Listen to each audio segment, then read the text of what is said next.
అసలు ఆమెకి ఏం చేయాలో అర్థం కావట్లేదట. దీన్ని ఎట్లా సరిదిద్దాలి?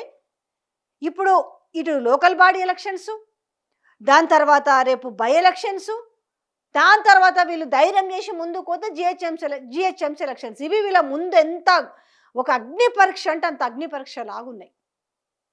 ఎట్లా దాన్ని గాడిన పెడదామన్నా కూడా అయ్యే పరిస్థితి కనపడుతుంది. ఆమె కాంగ్రెస్ కార్యకర్తలతో పిలిచి మాట్లాడితే వాళ్ళే చేతులు ఎత్తేసిరట. మేము ఇన్నాళ్ళు వ్యయ ప్రయాసలకేసి మా భుజాలు నొప్పి పెట్టే విధంగా మేము కాంగ్రెస్ జెండా మోస్తే ఇలా మా బతుకులు ఆగమైనాయి, మమ్మల్ని పట్టించుకునేవాడే దిక్కులేడు, కనీసం మాకు కూడా లేవా సంక్షేమ పథకాలు అనేసి వాళ్ళు వాపోతున్నారట. కనీసం మాకు కూడా ఒక యూరియా ఎవడో బడాబాబులు ఎమ్మెల్యే పిఏలో లేకపోతే ఎమ్మెల్యే అనుచరులు బ్లాకులో పోయేసి యూరియాలు అమ్ముకుంటున్న పరిస్థితి. మేము కాంగ్రెస్ పార్టీ కోసం పనిచేసిన మాకు కూడా ఒక్క యూరియా బస్తా దొరకలేదు అని చెప్పి వాళ్ళు బాధలన్నీ చెప్పుకున్నారట. ఈ నేపథ్యంలో ఎట్లుందంటే ఇలా కాంగ్రెస్ పార్టీకి అదే మీనాక్షి మొత్తం అదే సీరియస్ అయిందట.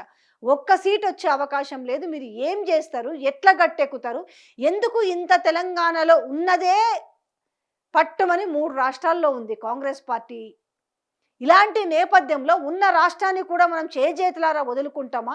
ఈ పరిస్థితికి మీరు ఎందుకు తీసుకొచ్చిరు? అన్ని అబద్ధాలన్నిటినీ కూడా రాహుల్ గాంధీకి చేరవేసిరు అనేసి ఆమె పిన్ టు పిన్ వీళ్ళందరినీ కూసబెట్టి చెప్పిందట. ఇంకా ఆమె ఏమనంటే తీసుకుపోయి రిపోర్ట్ ఆడ పెట్టింది కాబట్టి చలో అని పిలుస్తారు, నేను ఢిల్లీకి పోతాడు. ఎందుకయ్యా నువ్వు ఇన్నిసార్లు ఢిల్లీకి పోయినావనంటే, నేను ఊకుకనే పోయినా, నేను రాష్ట్ర అభివృద్ధి కోసము బీజేపీలో ఉన్న మంత్రుల్ని కలవడానికి పోయినా అని చెప్తుంటాడు.